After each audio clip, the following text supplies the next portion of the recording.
এরা ছিলেন জাতিতে জৈন। এরা জয়পুর রাজস্থানের লোক ছিলেন। জয়পুর রাজস্থান থেকেই যখন প্রথম যখন এই মুর্শিদাবাদে এলেন, তখন এখানে এলেন বিজনেস পারপাস উদ্দেশ্যে। বিজনেস ছিল কাঠের ফার্নিচার। নানান দেশ থেকে কাঠ সংগ্রহ করে এককাল এখানে আনতেন। এখানেই ভালো ভালো ফার্নিচার তৈরি হতো। ওনারা দেশ বিদেশে চালান দিয়ে প্রচুর পয়সা লাভ করে এখানে একটি শৌখিন করে বাগান বাড়ি তৈরি করলেন। বাগান বাড়ির যে পুরো এরিয়াটা মনে রাখবেন, এটা 260 বিঘে ল্যান্ডের উপর বাগানের বাউন্ডারিটি পুরো পাঁচিল দিয়ে ওয়াল দিয়ে কভার করা আছে। তবে এটি কিন্তু অরিজিনাল রাস্তা নয়। এই যে সাইড দিয়ে অ্যাঙ্গেল করে অরিজিনাল রাস্তা ছিলেন, এক সাইড দিয়ে ঢোকবার জন্য, এক সাইড দিয়ে অ্যাঙ্গেল করে বেরাবার জন্য। এই বেরাবার জন্য রাস্তাগুলো পাথরগুলো পোতা আছে। রাস্তার এপাশ ওপাশে যে আম্রপলি আমের চাষ, আগে এখানে এককালে ছিল ভ্যারাইটিস টাইপের বাদশাহী গোলাপের চাষ, সেই জন্যই বাগান বাড়ির নাম দেওয়া হয় কাঠ গোলাপের বাগান বাড়ি। আপনারা শুনে আসছেন হয়তো এটি কাঠ গোলা গোলা বলে, কিন্তু অ্যাকচুয়ালি হচ্ছে কাঠ গোলাপের বাগান বাড়ি। জায়গাটি ছিলেন নবাবের। নবাব বলতে আপনার মোবারকগঞ্জ মির্জাফরের দাসী পুত্র ছিলেন। ওনার কাছ থেকে লিজ পারপাসে নেওয়ার পর ভেতরে একটি জয়েন্ট টেম্পল তৈরি করলেন। নবাব বললেন মন্দির তৈরি দেবেন না, তার অনুমতি ওই মেন গেটে মাথার উপরে একটা দেখবেন মসজিদের আকৃতি করা আছে। মসজিদ তৈরি করার পর তারপরে সেই মন্দিরের পারমিশন পেয়েছিল। সেই পিরিয়ডের এখানে একটি গুপ্ত সংঘ রাস্তা দেখিনি, যেটা এদের আসল ব্যবসা ছিল গুপ্ত ব্যবসা। অর্থাৎ জগৎ শেঠের বাড়ি পর্যন্তই তল দিয়ে এটা যাতায়াতের পথ ছিল।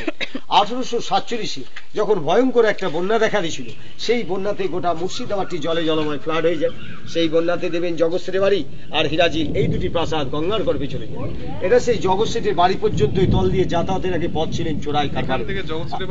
Mile direct mile direct. হ্যাঁ, জগৎ শেঠের বাড়ি যখন 71 গঙ্গা গর্ভে চলে যায়, তখনই জলটি এসে প্রবেশ করে, রাস্তাটি বন্ধ হয়ে যায়। তখন এখানে একটি বাউলি প্যাটার্নে কুয়ো করে ফেললেন। ওই ঘরগুলো তিনতলা একটা জলের তলে ঢাকা পড়ে আছে। ওই ঘরগুলোয় বসে পাশা খেলতে, আর জলটি গঙ্গার সঙ্গে কানেক্টেড। গঙ্গার জল শুকালে এর জল শুকাবে, গঙ্গার জল বাড়লে এর জল বাড়বে। আশা করি জলটা কমবে না, এই কারণ ফারাক্কার জল ছেড়ে দিয়েছেন তো জলটাও বেড়ে থাকার কারণ। এখন ওদের ভাষায় বলা এটাকে বাউলি।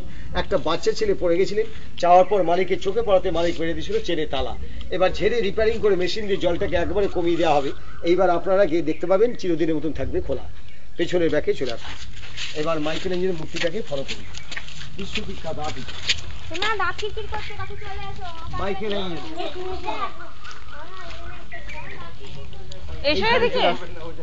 মাইকেল এঞ্জেলের মূর্তিটাকে ফলো করুন। এখানে দেখে নিন বিশ্ববিখ্যাত আর্টিস্ট, ইনি হচ্ছেন আপনার মাইকেল এঞ্জেল। মাইকেল এঞ্জেলের মূর্তিটা ফলো করুন। ইনি হচ্ছেন আপনার বিশ্ববিখ্যাত আর্টিস্ট, ইনি হচ্ছেন আপনার মাইকেল এঞ্জেল। মানে ইটালিয়ান, যেটা রেনেসাঁস যুগের সময় যে সমস্ত নোংরামিগুলো হতো, এই মাইকেল এঞ্জেল সেগুলো দর্শকের সামনে এক একটা করে ছবি এঁকে ফুটিয়ে তুলতেন। তার এই চিত্রজীবন শিল্পী ব্যর্থ করার জন্য দেবেন ডান হাতের কবজিটা কাটা আছে। সেই পেরে রোম সভা রেখে দিয়েছেন দ্বিতীয় জায়গায় ছবি যাতে না করতে পারে। এনার এই হাতের কাজ হাজারদুই দরবারের ভিতরে যে আদমি ছবিটা সাই মেমে নিজে হাতে এঁকেছিলেন। তবে এইরকম স্ট্যাচু বাগানবাড়িতে প্রচুর কালেকশন ছিল।